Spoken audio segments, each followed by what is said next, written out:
Bapak Ibu yang dikasih Tuhan, minggu yang lalu kita telah dengarkan firman Tuhan, pengajaran dasar-dasar kekristenan mengenai beriman kepada Tuhan. Jadi kita sudah dengarkan keterangannya bahwa beriman kepada Tuhan itu, saudara, ya perlu ada tindakan. Bukan hanya dalam kata-kata, bukan hanya dalam angan-angan. Kalau angan-angan disebut masih berharap, tetapi kalau beriman itu, saudara, ada dalam tindakan. Karena percaya, karena beriman kepada Tuhan, bahwa Tuhan itu ya yang mampu melakukan segala perkara, ikutkan, taati, patuhi, lakukan. Nah begitu, saudara. Sehingga dengan itu mujizat pertolongan Tuhan itu nyata bagi kehidupan kita. Kadang saudara ada yang beriman kepada Tuhan, tetapi ragu memperbuat apa yang diajarkan Tuhan. Ya, itu namanya tidak beriman. Ya, ragu-ragu namanya. Ya. Nah, ada yang mengatakan bahwa percaya kepada Tuhan, tetapi ragu-ragu mengikutinya. Nah ini, padahal iman itu, orang Kristen itu hidup karena iman. Anak-anak Tuhan hidup oleh karena iman. Ya, jadi sebenarnya saudara, iman itu mengandung mujizat, mengandung kuasa, ya, menyatakan pertolongan yang kita perlukan dan dibutuhkan. Banyak orang-orang sakit yang disembuhkan. Kenapa Tuhan Yesus menyembuhkan mereka? Karena mereka beriman. Salah satu seorang ibu perempuan Kanaan, ya, yang anaknya sakit dan terus mengejar Tuhan Yesus, yang memohon pertolongannya, dan Yesus katakan, "Ibu, imanmu besar, ya, anakmu sudah sembuh." Bartimeus yang buta, ya, walaupun dihalang-halangi, dia terus berseru kepada Tuhan, "Aku ingin melihat." Lalu Yesus katakan, "Pulanglah, imanmu menyembuhkan engkau." Perwira Romawi yang dia katakan, "Hamba aku sakit, katakan saja sepatah kata, maka hambaku itu pasti sembuh. Pulanglah, ya, hambamu itu sudah sembuh." Dia beriman. Jadi iman itu lalu dia pulang tanpa ada komentar, tanpa ada, ya, argumentasi. Dia bertindak, percaya.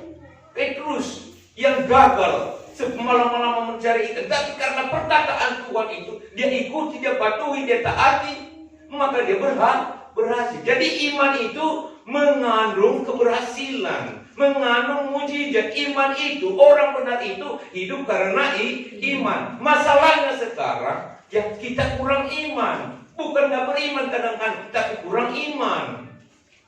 Tidak berani bertindak. Apa yang sudah difirmankan Tuhan, tidak berani mengambil tindakan, mengambil keputusan, mentaati 100%. Kalau kita belajar di dalam Alkitab, bahwa orang-orang yang mengalami mujizat itu memang itu orang-orang yang nekat, berani. Bukan nekat bunuh diri, ya saudara, tetapi nekat mengikuti pengajaran firman Tuhan, sekalipun mata belum melihat hasilnya, tetapi sudah percaya. Itulah Yesus katakan, ya, kalau kamu berdoa, ucapkan syukur bahwa kamu telah menerimanya. Haleluya. Ya, ada banyak orang yang malu seperti itu. Nanti nggak ada, nanti nggak terima, nanti nggak sampai. Nah ini, itu namanya kurang iman, ragu-ragu. Ya, tidak menganggap bahwa apa yang difirmankan Tuhan itu pasti.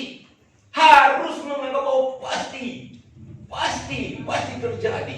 Kuasa Tuhan itu pasti nyata. Nah itu, jadi inilah sekilas, ya, ringkasan firman Tuhan minggu yang lalu tentang beriman kepada Tuhan. Haleluya. Pada kesempatan ini, saudara yang kasih, saya mau menyampaikan kepada kita firman Tuhan, pelajaran ke-6, ya, berdoa kepada Tuhan. Kalau kita berbicara tentang doa, ya, semua orang tahu dan mengerti mengapa harus berdoa. Ialah agar mendapat pertolongan yang dibutuhkan. Kan begitu, saudara. Semua orang pasti tahu kenapa dia harus berdoa. Karena dia memerlukan pertolongan. Karena dia membutuhkan sesuatu. Jangankan kita, orang-orang dunia yang tidak, ya, mengerti tentang agama, tidak mengerti tentang firman Tuhan dalam Alkitab, mereka juga tahu apa yang namanya berdoalah. Ya.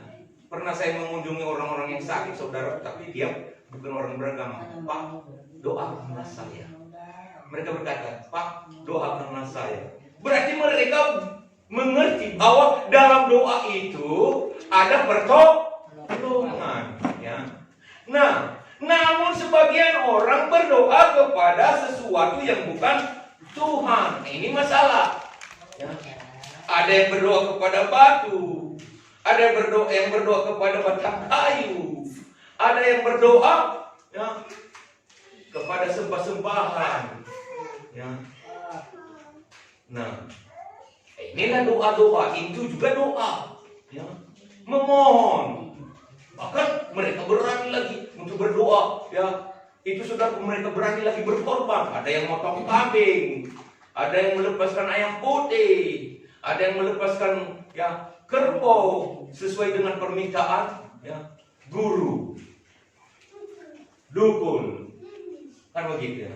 Berarti mereka tahu bahwa dengan berdoa ada pertolongan di sana. Tetapi salahnya adalah doa sasaran doa mereka kepada sesuatu yang bukan Tuhan. Sehingga kalau kita pelajari okultisme, ya, artinya kuasa-kuasa kegelapan yang berdoa kepada kuasa kegelapan, maka mereka akan menerima imbalannya, ya, sesuai apa yang mereka minta. Tetapi tuntutannya juga, harganya juga, bayarannya juga mahal, saudara. Seseorang dalam keluarganya disembuhkan karena minta pertolongan kepada ya, satu berhala misalnya. Maka setan itu, karena Yesus katakan bahwa setan itu tidak bertengkar, tetapi setan itu memindahkan kepada yang satu, keluarganya yang satu. Begitu musim terus menerus dan tidak pernah ada berhenti. Itu kalau berdoa kepada kuasa kegelapan, kepada batu, kepada batang kayu, kepada yang bukan Tuhan. Tetapi anak-anak Tuhan itu berdoa hanya kepada Tuhan. Ya. Diharuskan berdoa kepada Tuhan. Jadi setiap anak-anak Tuhan itu, saudaraku, wajib berdoa kepada Tuhan. Ya. Jangan disuruh saudaraku, ya, jangan saudara mau untuk dipaksa berdoa. Tahu dipaksa berdoa, saudara? Hilang kuping sebelah dulu. Nah, itu berdoa terpaksa namanya. Berdoalah sebelum dipaksa, itu maksudnya. Artinya berdoa sebelum dipaksa itu ya selalu ada waktu berdoa. Pagi, siang, sore, sepanjang hidup kita. Kadang banyak orang berdoa ketika sedang mengalami sesuatu ya krisis yang berat.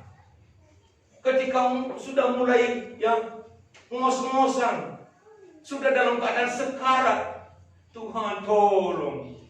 Yang sudah jatuh, tertelungkup dan berkata, dibata sampati kelaku. Sopi lengah sebelumnya mengatakan, tidak ada semuanya itu. Lalu kenapa tiba-tiba muncul dalam mulut? Ada orang yang sering, saudara kekasih, yang menentang kebenaran firman Tuhan, mau mendebat pekerjaan Tuhan, mengatakan yang tidak semuanya itu, sia-sia semuanya itu. Adik, kalau kita jadi dengan silang-lang kerina. Nah, sehingga ya, ketika mereka mengalami sesuatu benturan kehidupan, lalu mereka berkata, Tuhan, dibata. Di mana? Tolong aku dibata.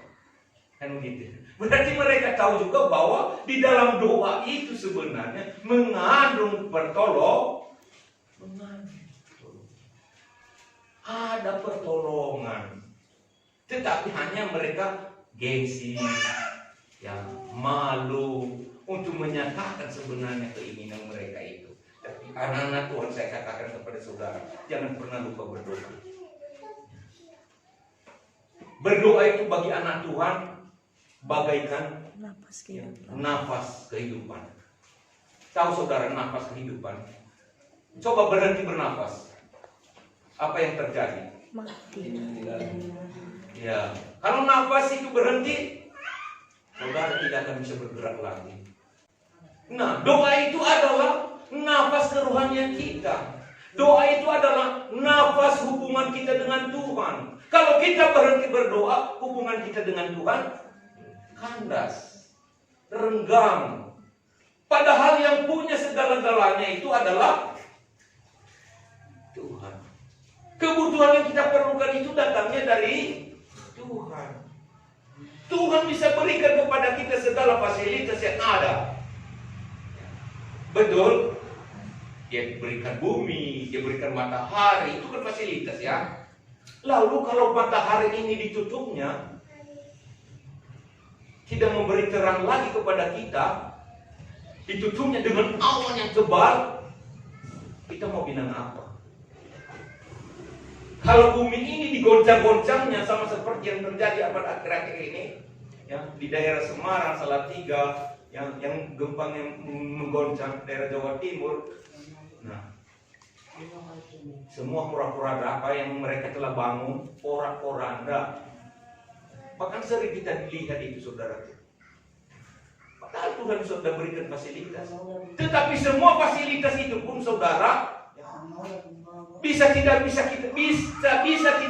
kita gunakan. Tidak dapat kita gunakan kalau Tuhan tidak campur tangan. Jadi campur tangan Tuhan semuanya. Kita saat ini nampak sehat, gagah. Saat ini kita memiliki kekuatan, bisa-bisa sekejap hilang kekuatan. Itulah sebabnya kita harus ada hubungan dengan Tuhan. Menjaga hubungan dengan Tuhan itu bagaimana? Berdoa. Kita berkata-kata kepada Tuhan, Tuhan berkata-kata kepada kita. Bagaimana caranya berkata-kata kepada Tuhan itu dengan doa. Tuhan berkata-kata kepada kita dengan firman-Nya. Jadi menjaga hubungan dengan Tuhan supaya kita lebih akrab, lebih erat. Nah, maka dikatakan bekerjalah, tetapi jangan juga berhenti berdoa. Itulah istilah katanya, ya, orang. Jangan hanya bekerja saja, sibuk, nggak sempat berdoa. Jangan saudara sempat dipaksa untuk berdoa. Amin. Berdoalah sebelum saudara dipaksa. Amin. Iya. Jadi, saudara yang terkasih di dalam doa Tuhan, bagaimana sebaiknya kita berdoa? Berdoa dalam nama Yesus. Kita baca, saudara, Yohanes 14 ayat 13 sampai 14.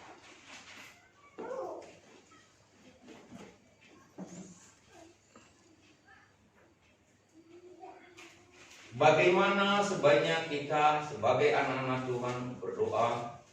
Ya, berdoalah dalam nama Yesus Kristus. Dan apa juga yang kamu minta dalam namaku, aku akan melakukannya, supaya Bapa dipermuliakan di dalam Anak. Ayat 14. Jika kamu meminta sesuatu kepadaku dalam namaku, aku akan melakukannya. Jadi anak-anak Tuhan bagaimana sebaiknya berdoa?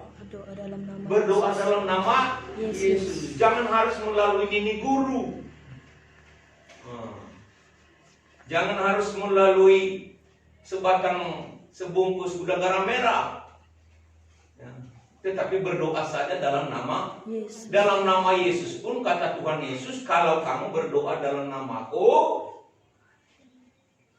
ya, kamu akan menerimanya. Kenapa, saudara? Ya, karena nama Yesus itu adalah nama di atas segala nama. Dalam nama Yesus setiap lutut bertelut lidah mengaku Yesus itu adalah Tuhan. Mengusir setan dalam nama Yesus, setan lari terbirit.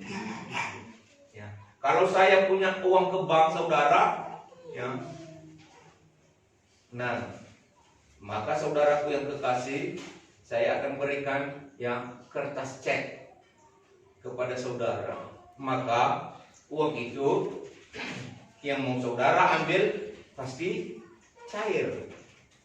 Betul, saudaraku? Tetapi kalau saudara pakai nama-nama yang lain, tak mungkin. Karena yang punya uang itu adalah saya.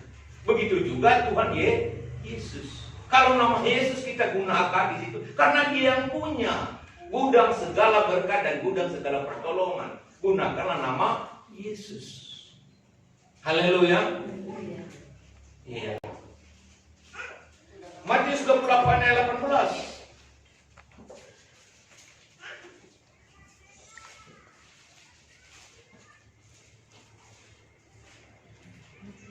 Yesus mendekati mereka dan berkata, kepadaku telah diberikan segala kuasa di sorga dan di bumi. Atas kuasa siapa ini saudara yang kasih? Sorga itu. Dalam kekuasaan siapa? Dalam kekuasaan Yesus. Bumi juga. Dalam kekuasaan siapa? Yesus. Haleluya. Kita bersyukur telah mengenal Tuhan Yesus. Kepadaku telah diberikan segala kuasa di sorga dan di bumi. Filipi 2 ayat 10.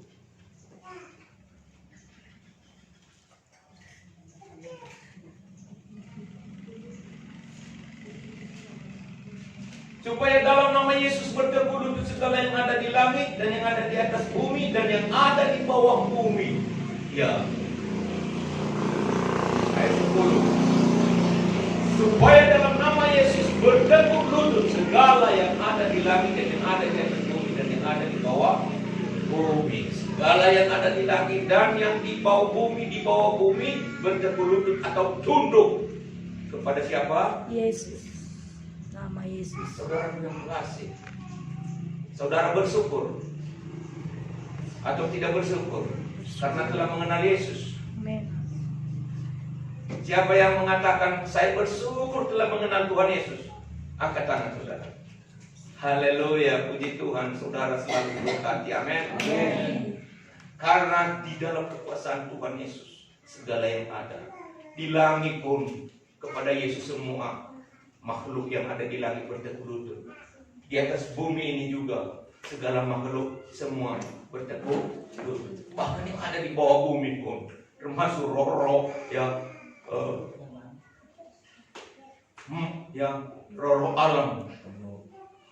Nah, makhluk-makhluk apa namanya saudara gaib ya, semua berteguh lutut tunduk kepada Yesus Kristus. Lalu kenapa saudara ragu mengikuti Yesus? Ada yang ragu mengikuti Yesus? Kalau kepadanya ada kuasa dan kepadanya juga semua yang ada di langit, di bumi dan di bawah bumi tunduk berteguh lutut. Saya tidak ragu menjadi pengikut Yesus. Tetapi untuk keselamatan jiwa ini, di bawah kolong langit ini tidak ada nama lain yang olehnya manusia diselamatkan. Nah, saudaraku yang kekasih, berdoa dalam nama Yesus. Tuhan Yesus, karena di kekuasaan ada di dalam tangannya, ada dalam Dia, di surga, di bumi dan di bawah bumi, yang semua berteguh lutut kepadanya. Bahkan Dia akan datang. Hakim di dunia juga hakim di akhirat. Dia juga saudara. Nah, berdoa sesuai dengan kehendak Tuhan. 1 Yohanes 5 ayat 14. Di doa itu harus berpuasa. Doa yang berpuasa itu saudara pengasih berdoa dalam nama Yesus. Dan seterusnya berdoa sesuai dengan kehendak Tuhan. 1 Yohanes pasal 5 ayat 14.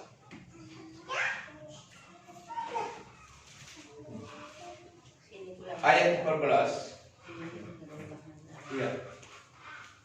Dan inilah keberanian percaya kita kepadanya, itu adalah Yesus, yaitu bahwa Ia mengabulkan doa kita. Jikalau kita meminta sesuatu kepadanya menurut kehendaknya. Kalau kita berdoa, maka Tuhan akan mengabulkan doa kita kalau kita berdoa menurut kehendaknya. Kalau saudara minta kesembuhan itu adalah kehendak Tuhan. Haleluya. Tapi kalau saudara berdoa ya untuk mau korupsi, mau melakukan yang jahat, itu bukan kehendaknya. Jadi saudara harus bisa membedakan apa kehendak Tuhan, apa yang tidak kehendak Tuhan. Kalau saudara mau berdoa, mau berbunuh, Jadi orang yang mau berdoa itu berdoalah sesuai dengan kehendak Tuhan. Kalau seturut kehendak Tuhan yang saudara doakan, saudara akan mendapatkannya. Amin. Amin. Nah, Tuhan bahagiakan keluargaku. Itu kehendak Tuhan. Tuhan.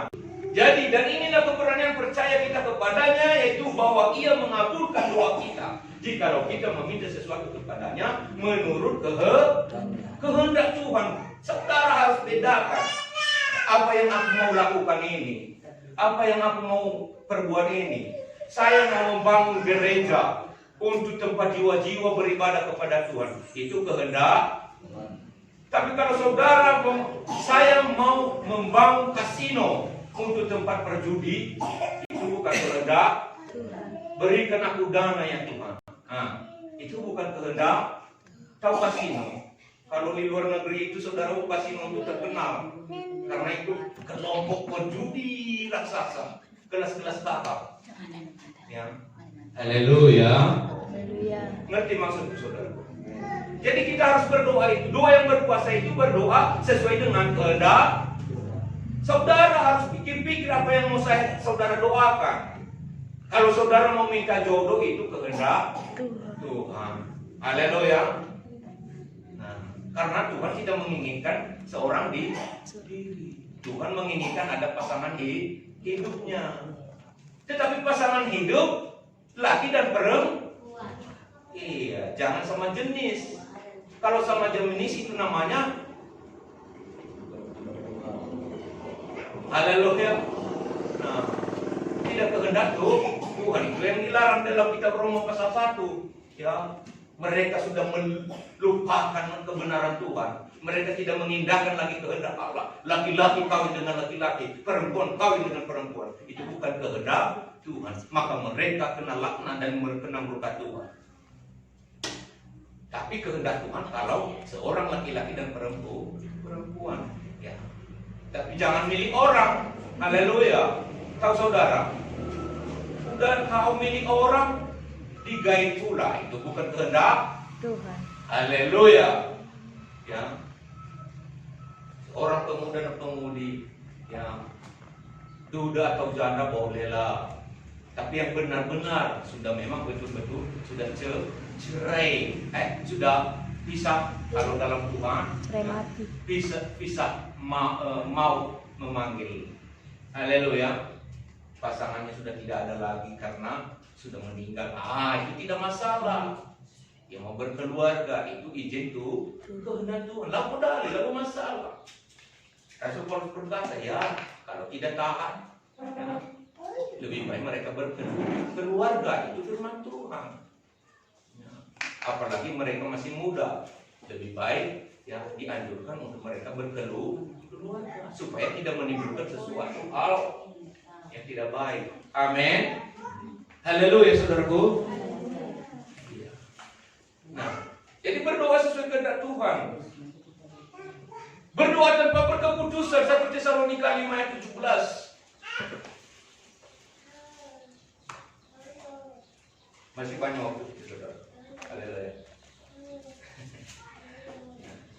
Catat, saudara. Baca nanti di rumah. Atau dengarkan YouTube. Ya, khotbah saya di YouTube, saudara. Dan jangan lupa like dan subscribe. Iya, haleluya. Tidak apalah saya pun. Sudah. Tetaplah ayat berapa? 1 Tesalonika 5 ayat 7. Tetaplah berdoa. Kalau tetap berdoa itu jangan berdoa hanya ketika saudara mau di gereja. Tetaplah berdoa dimanapun kita berada. Kapan saja tetaplah berdoa. Jangan berhenti. Ya. Lukas 18 1 ayat 8 saudara yang kasih diceritakan tentang seorang ibu yang berdoa tanpa henti, yang meminta pertolongan kepada seorang hakim untuk membela perkaranya. Ya, saya ceritakan saja kepada saudara. Lalu hakim itu berkata, aku banyak urusan. Aku tidak ada waktu untuk mendengarkan apa ceritamu. Nantilah, kapan-kapan lah. Ya, tetapi saudara, seorang ibu ini terus mendesak. Dia datang pada jam yang sama. Dia tetap kepada orang yang sama. Dia tetap menyerukan hal yang sama. Pak hakim, belalah perkaraku, belalah perkaraku. Dia terus bertalu-talu, dia terus mendesah dan tidak pernah berhenti. Apa yang terjadi? Hakim itu akhirnya berkata, ya, daripada terus ibu ini datang menyusahkan, terus dia laku kabulkan ya permintaannya. Dan saya katakan, ibu, engkau menang perkaramu, ya, ku jawab, engkau menang. Wah, diketahuinya palu dan ibu itu pun menang. Amin, saudara. Begitu juga orang yang tidak mau berhenti berdoa, tetap berdoa, berdoa. Dalam 1 Raja-Raja 18 41 sampai 45. 1 Raja-Raja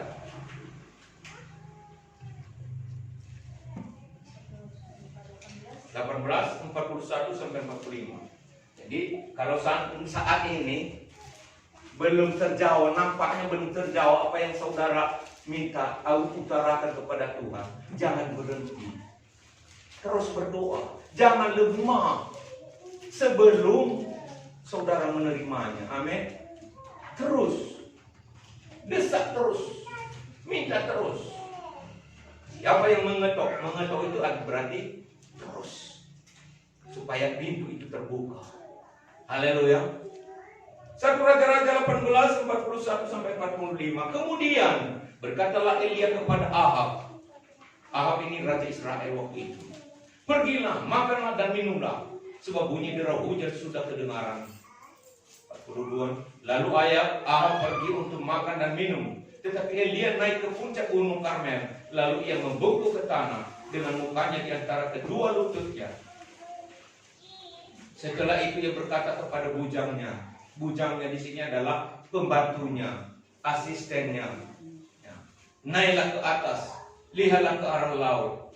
Bujang itu naik ke atas. Ia melihat dan berkata, tidak ada apa-apa. Kata Elia, pergilah sekali lagi. Demikianlah sampai 7 kali. 44.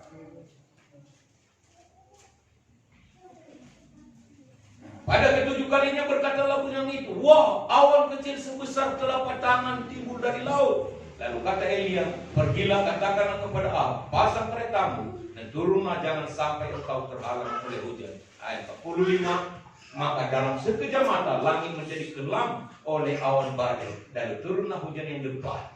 Naik kereta lalu pergi ke Jidri. Haleluya.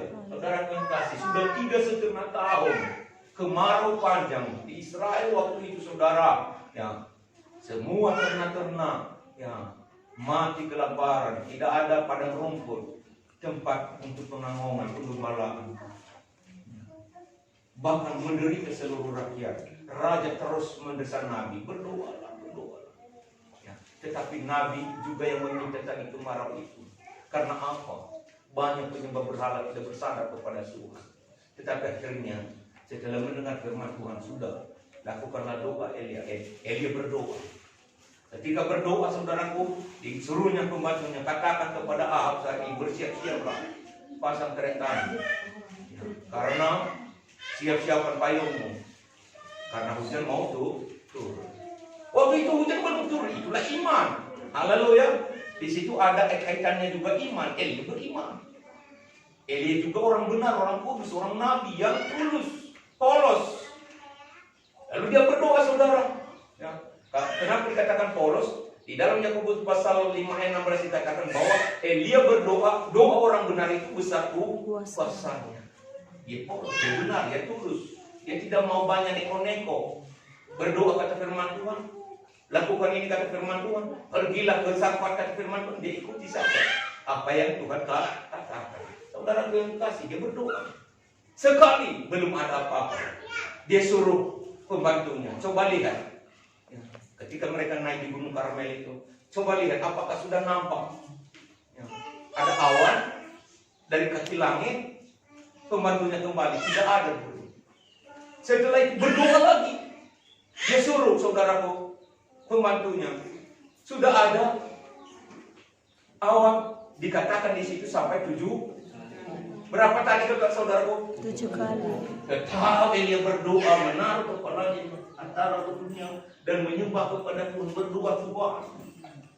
Apa yang terjadi, saudaraku? Ke-7 kalinya pulanglah pembantunya. Wah, ada setelapak tangan. Hanya setelapak tangan saja dia sudah yakin. Haleluya. Mungkin kalau kita belum ya. Tapi itulah orang beriman. Sudah ada setelapak tangan, awan mulai muncul di atas langit sana, Bapak Gembala. Haleluya. Puji Tuhan. Nah, sekarang katakan, hujan udah mau turun dengan lebat. Katain dia kepada pembantunya, disuruhnya memberitahu kepada raja. Nah, dan apa yang terjadi? Hujan pun terjadi. Jadi saudaraku yang kekasih di dalam Tuhan, tetaplah berdoa, jangan pernah berhenti. Berdoa bertalu-talu, berdoa dengan terus mendesak, minta kepada Tuhan. Katakan kepadanya apa yang saudara perlukan dan butuhkan dalam hidup ini.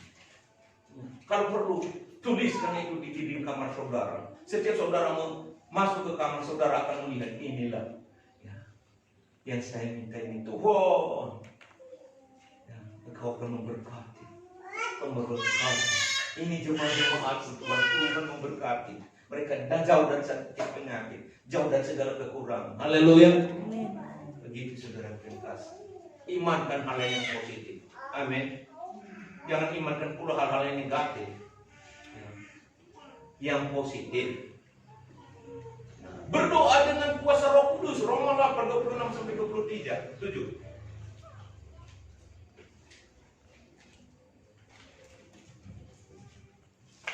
Jadi orang Kristen itu harus diwarnai dengan doa-doa, saudara. Jangan menjadi orang Kristen nggak pernah berdoa.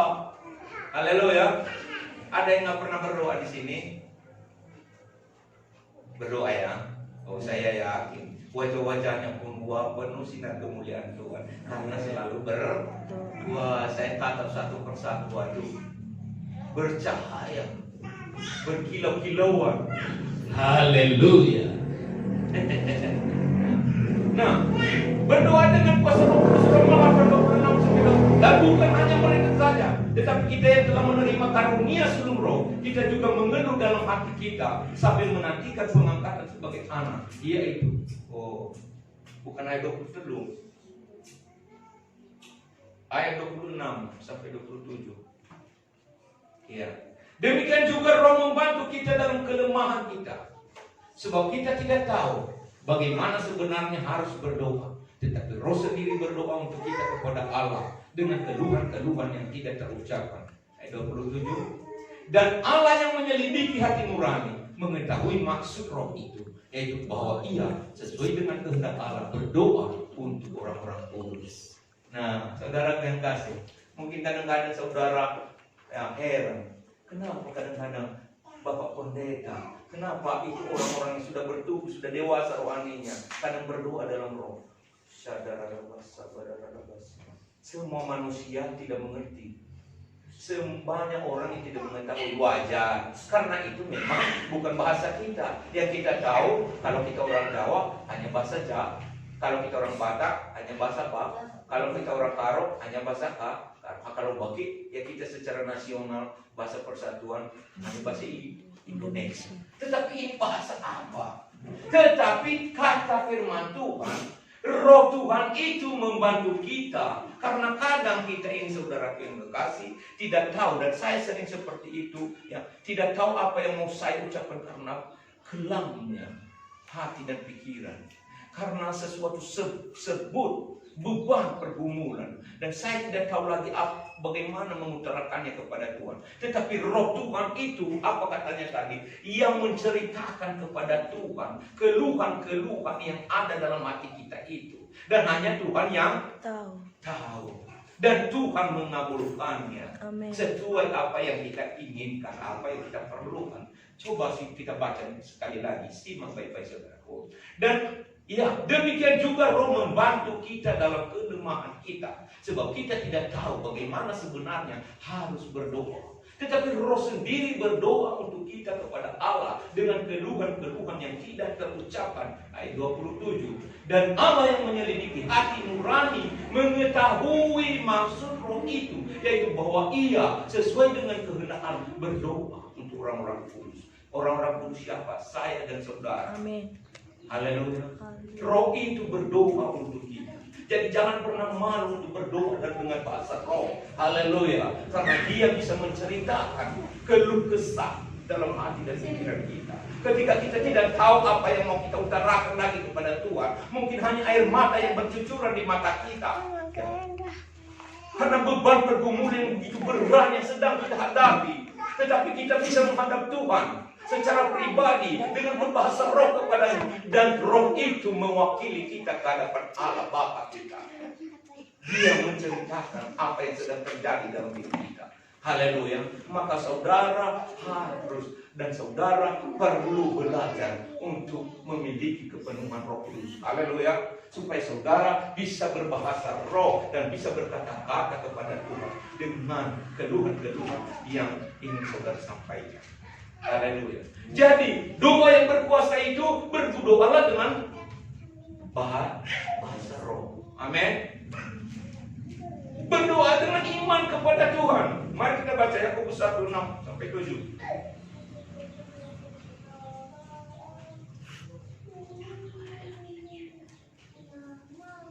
Hendaklah ia memintanya dalam iman dan sama sekali jangan bimbang. Sebab orang yang bimbang sama dengan gelombang laut yang diombang-ambingkan kian kemari oleh angin. Jadi kadang saudaraku sudah berdoa, tetapi pulang terlaliknya. Imankan. Haleluya. Sama seperti Tuhan Yesus katakan, sudah saya sampai kepada Tuhan, itu aman, itu pasti akan terjadi. Jangan saudara ragu. Sudah saudara bawa kepada Tuhan Yesus. Tuhan Yesus engkau yang menyembuhkan. Kau tahu saudaraku, karena saudara ragu, tiba-tiba diboyong kepada dukun. Itu namanya bimbang. Itu memohon pertolongan Tuhan tetapi tidak percaya. Maka dia seperti gelombang laut yang terombang-ambing yang kemari. Jangan harap orang itu bisa mendapat jawaban dan ketenangan. Jadi orang yang demikian janganlah mengira bahwa ia akan menerima sesuatu dari Tuhan. Haleluya. Haleluya. Iman kan, kalau berdoa itu iman kan. Apa kalau sudah saudara imankan, saudara taruh di hadapan Tuhan, sudah saudara letakkan di hadapan Tuhan, sudah.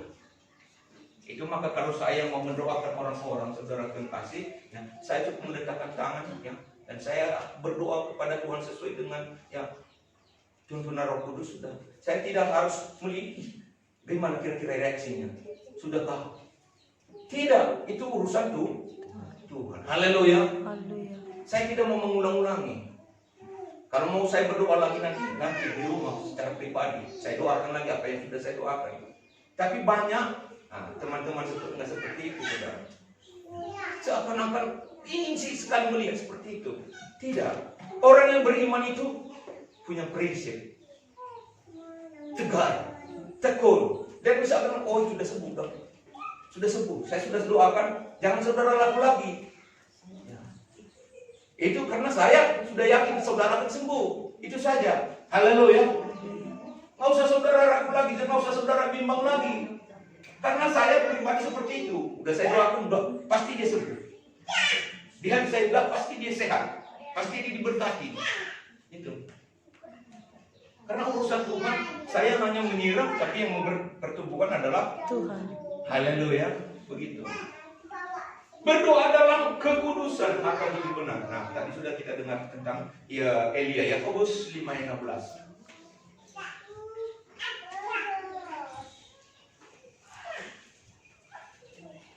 Karena itu hendaklah kamu saling mengaku dosamu dan saling mendoakan supaya kamu sembuh. Doa orang yang benar bila dengan yakin itu akan sangat besar kuasanya. Jadi doa yang berkuasa itu ada juga faktornya dari diri kita. Jangan seperti anak-anak Sakewa yang mengusir setan, tetapi setan balik menyerang mereka. Kenapa? Karena mereka tidak dalam keadaan orang benar. Orang benar itu hidup dalam Tuhan, mengenal Tuhan Yesus. Mereka menyebut nama Tuhan Yesus, tapi Yesus sendiri pun tidak mereka ikut, tidak mereka percayai. Percayalah kepada Yesus Kristus dulu. Haleluya.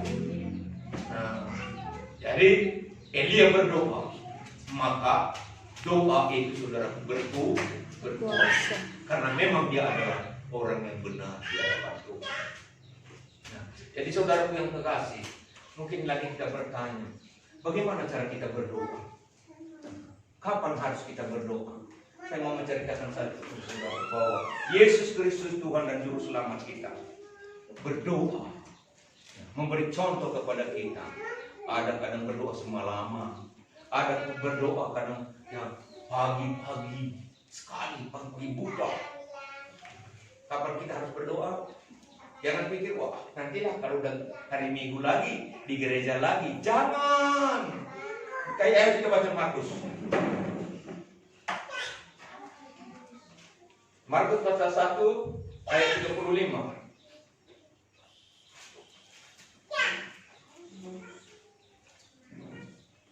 Pagi-pagi benar, waktu hari masih gelap, ia bangun dan pergi keluar. Ia pergi ke tempat yang sunyi dan berdoa di sana. Siapa saudara?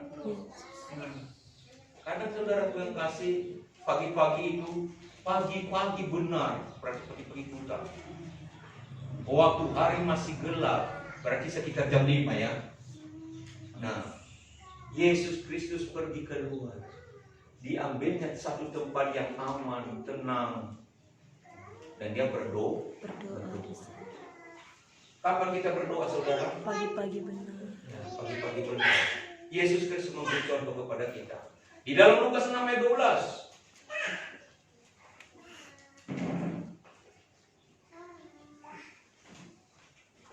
Pada waktu itu pergilah Yesus ke bukit untuk berdoa dan semalam-malaman yang berdoa kepada apa yang Yesus lakukan juga dalam berdoa? Berdoa semalaman. Apa salah kita berdoa semalaman-malaman? Yesus Kristus adalah contoh. Dia memberi contoh kepada kita bagaimana berdoa. Dan kalau kita baca-baca yang lain, saudara yang kasih ya, segala aktivitas, sebelum melakukan aktivitas, sebelum memulai pelayanan, sebelum ya, pagi, siang, petang, semalam-malaman berpuasa adalah doa. Bahkan di atas kayu salib Yesus Kristus artinya di tengah-tengah penderitaan yang sengit pun dia tetap melakukan doa. Banyak orang yang tidak mampu berdoa ketika dia sedang dililit oleh sesuatu persoalan hidup. Tetapi lakukanlah doa saudara. Berdoalah. Yesus Kristus sudah memberi contoh kepada kita untuk melakukan doa-doa. Nah, bagaimana kita harus berdoa? Karena ada kadang-kadang posisi berdoa ini yang sering orang bertanya. Ada yang mengangkat tangan, ada yang melipat tangan, ada yang berlutut. Posisi berdoa tidak jadi masalah. Ada yang di satu-satu tempat, ada yang satu arah harus mengarah ke timur. Tidak seperti itu, saudara. Karena Tuhan itu ada di segala tempat. Siapa saja yang menyebut Tuhan, siapa yang berkumpul dalam namaku, aku ada. Haleluya. Tuhan ada di segala tempat. Di dalam Yohanes 4 ayat 14 atau berapa saudara yang kasih, saya lupa mencatatnya, bahwa Yesus Kristus mengatakan kepada perempuan Samaria, orang yang mau menyembah Allah bukan di gunung ini, bukan juga di Yerusalem. Orang yang menyembah itu menyembah dalam roh dan kebenaran. Artinya saudara yang kekasih, asal kita menyembah Tuhan dalam roh dan kebenaran, dia ada di segala tempat. Karena roh Tuhan itu adalah roh. Haleluya. Yohanes 4 ayat 28.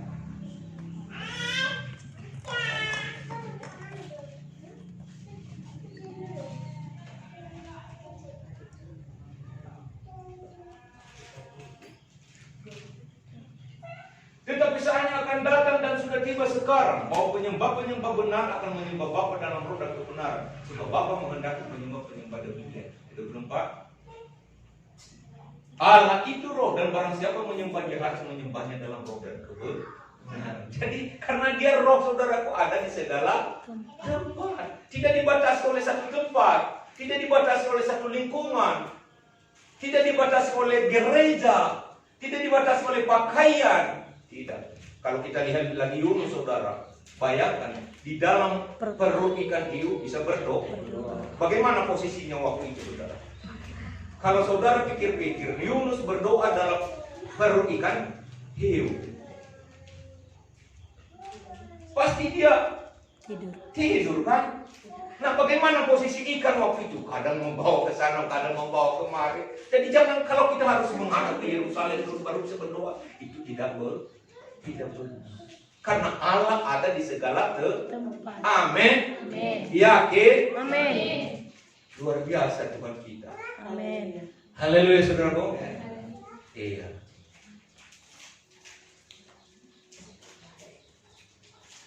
Berdoa dalam roh. Dan Tuhan menghendaki berdoa itu saudara. Yang menyembah, berdoa, menyembah dalam roh dan kebenaran. Jadi posisi tidak terlalu penting. Yang penting hati kita. Hati kita mau berdoa. Nah, berdoa juga dengan berseru kepada Tuhan, dengan berani, jangan ragu-ragu. Tahukah saudaraku yang kasih, kapan jawaban-jawaban Tuhan terjadi? Ketika orang-orang yang murid-murid Tuhan berada di atas loteng di Yerusalem, lalu mereka berseru, lalu turunlah Roh. Jadi orang yang berseru kepada Tuhan, Tuhan akan menjawab. Artinya seru apa saudara? Jangan berseru, oi, kami di sini, bukan seperti itu. Hati kita berseru kepada Tuhan. Haleluya. Hati yang berseru kepada Tuhan. Tuhan, walaupun nadanya hanya seperti itu, Tuhan, tetapi ada seruan. Engkau adalah jawaban atas segala persoalan hidupku. Tuhan, itu seruan untuk segala. Amin saudara. Jadi pengajaran firman Tuhan kepada kita pada kesempatan ini yaitu berdoa kepada Tuhan, berdoa kepada Tuhan. Jadi, berdoa kepada Tuhan, berdoalah dalam nama Tuhan. Karena di dalam nama Yesus Kristus kita akan mendapat jawaban kemenangan. Yesus Kristus yang punya kuasa di langit, di bumi, dan di atas segala-galanya. Haleluya. Dan doa yang berkuasa itu, ini tadi saudara, berdoalah dengan iman, berdoalah dengan Roh Kudus, berdoalah dengan tulus, dengan kudus. Haleluya. Berdoa dengan tidak terbatas, bertalun-talun, terus tetap. Jangan berhenti kalau belum ada jawaban sekarang. Berdoa. Dan posisi kita berdoa tidak terbatas. Kapan bisa kita lakukan doa-doa kepada Tuhan? Berdoa dengan berani, dengan sungguh-sungguh, tanpa merasa malu. Katakan kepada Tuhan, Kau adalah jawaban bagi saudara akan mengalami kemenangan. Amin. Baik saudara yang terkasih di dalam Tuhan, mari kita akan